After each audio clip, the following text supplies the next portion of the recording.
Hey guys, what's up? My name is Travis Monsod and you are tuned into my channel, Travis Monsod. Of course, this is a precursor channel for the Stay Future Proof channel that I'm putting up next year. I hope you are excited for that as I am. Alright guys, so you probably noticed that we have a different background. I am currently experimenting with different parts of the house where I could shoot and where the lighting is actually good. Hope you like the background. So for this episode, I actually want to talk about backups. Now, how many backups should you have? A recent friend of mine in Facebook currently posted about backups. That actually gave me an idea for a video. A lot of people ask me, how do I back up my backups? Well, to be honest, I have multiple backups and it's a pretty complex system, but none of the data has ever been erased. As you noticed, we have a lot of stuff on the table and I want to discuss hard drives first. So what are hard drives? Hard drives are the storage units in your machines. These guys are the ones that hold all your data. This is how I explain to people what a machine is.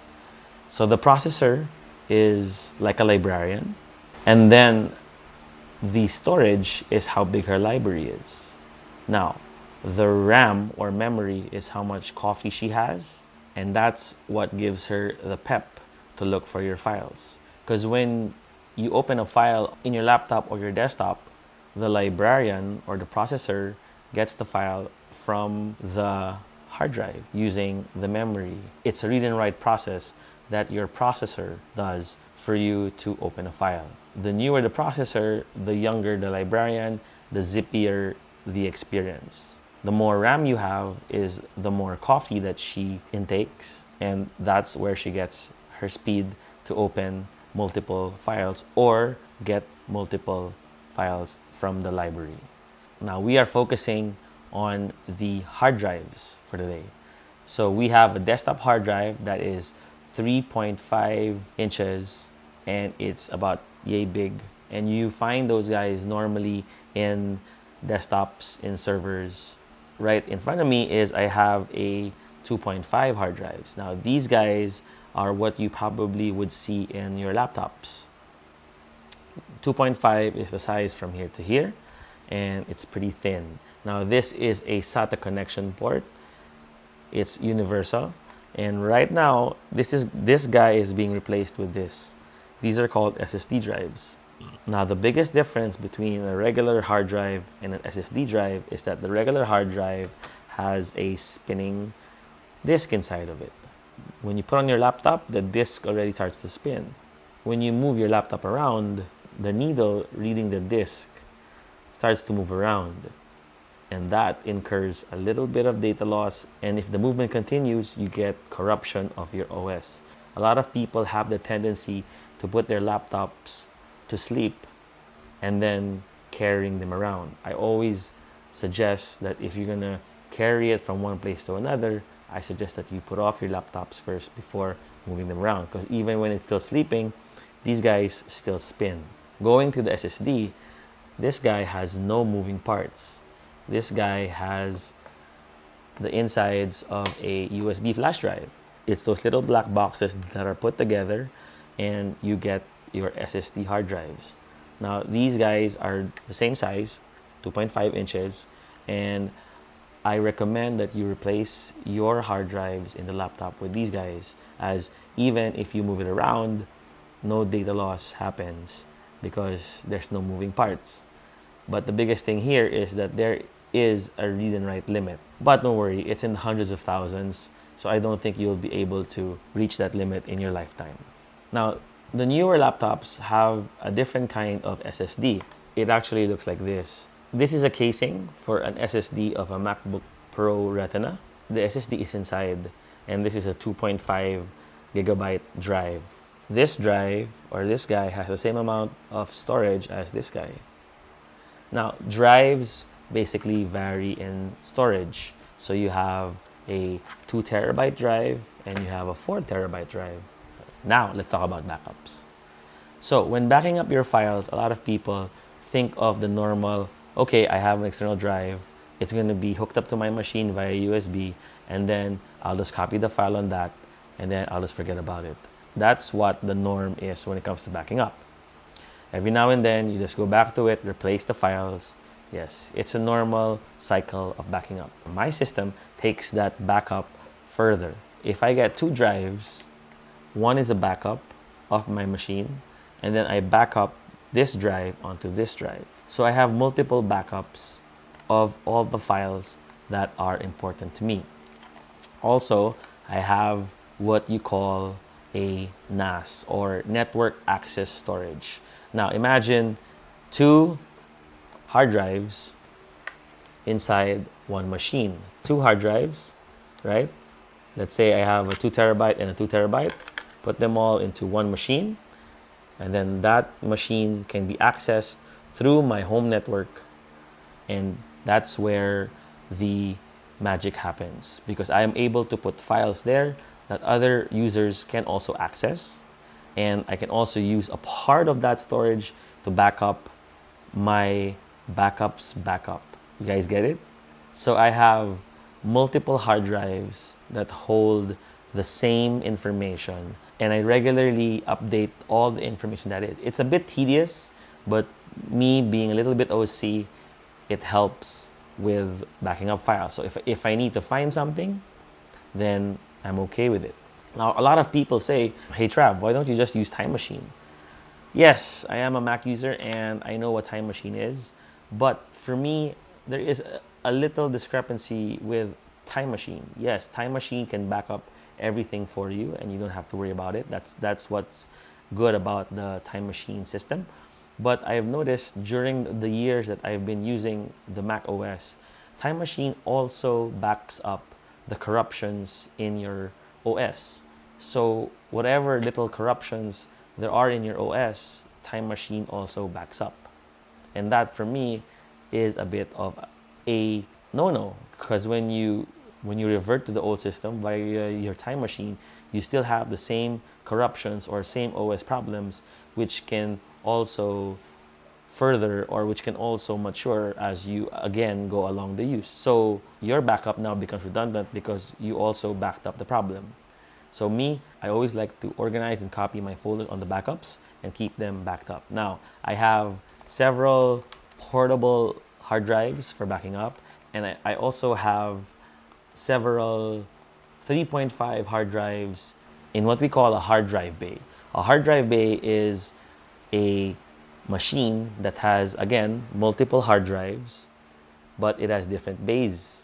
I'll be showing you the picture now of the Orico 2-bay drive that I have as my external hard drive, and also my backup drives. So the Orico 2-bay external hard drive is a shell that can house 2 3.5 hard drives.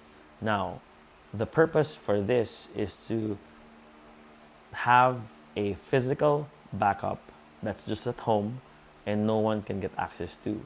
This is a backup that's only connected to one machine, and once that machine is powered down, it's not connected to any network. So your files become very, very safe. So there, that is the Orico 2-bay hard drive that I bought off Lazada here in the Philippines. It was priced around 5,000 pesos.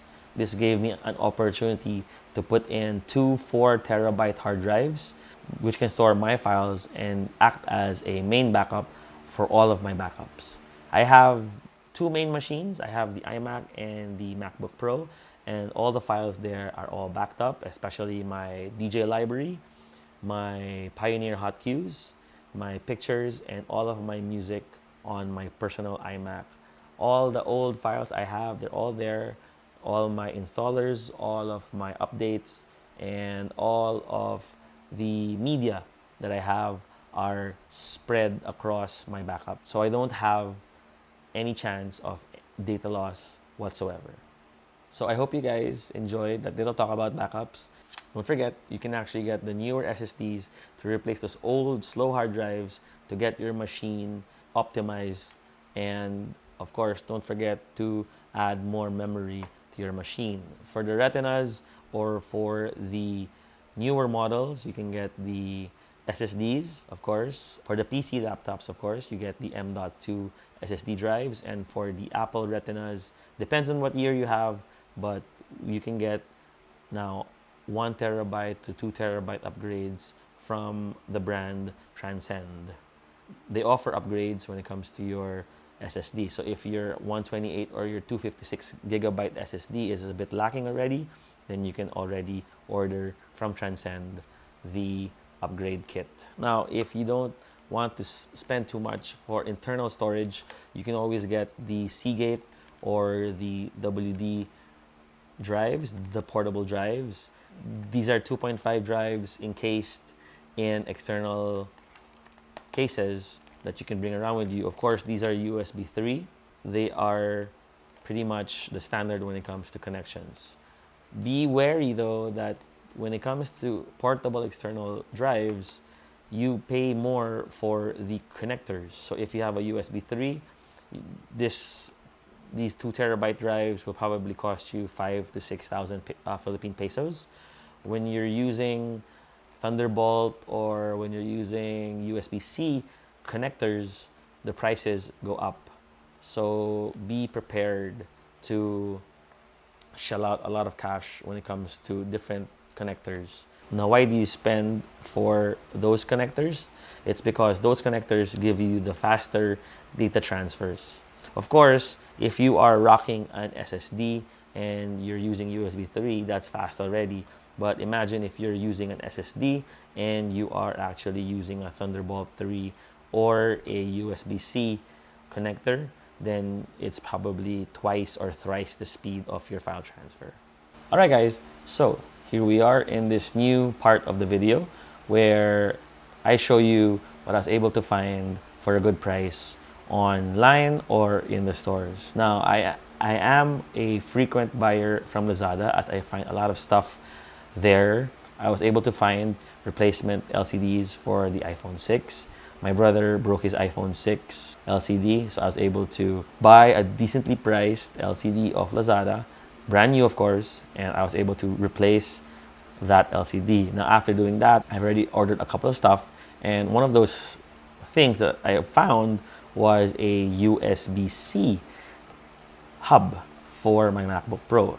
Yes, you guys know that I already have a Momax USB-C hub, but I wanted another one as I wanted to leave one at home so I can just hook up my MacBook Pro to an external monitor and do the editing there. I found a brand called Ugreen on Lazada, and they had a couple of USB-C hubs. So right here, I'm gonna show you in the camera, right there.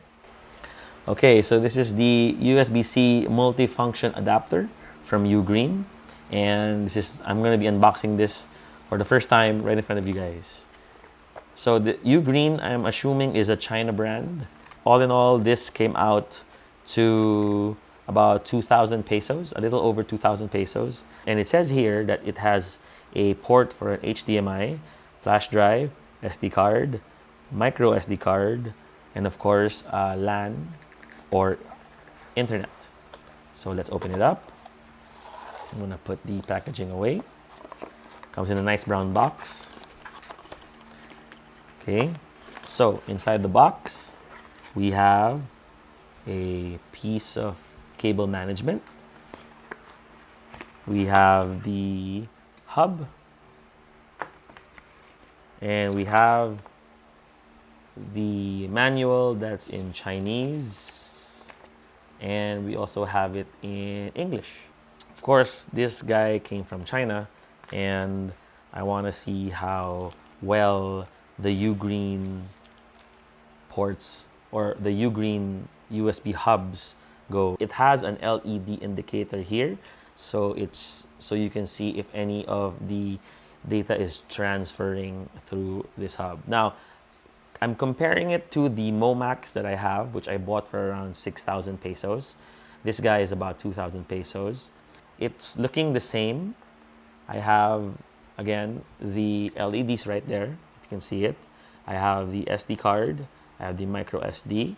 Over here, I have the RJ45, the USB-C, and then I have the HDMI, and I have the 3 USB 3.0 ports. and it's nice. It feels a bit sturdy. It's aluminum and with plastic on the sides.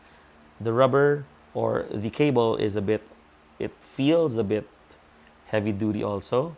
And the port or the connector to the laptop actually comes with a plastic cover. So there, that's the Ugreen multi-port hub for the MacBook Pro with USB-C. And I'm gonna put it through its paces. I'm actually going to be editing this video on it. So I hope this was a very informative little video for you guys. And again, my name is Travis Monsod. Manila, stay future-proof. Cheers.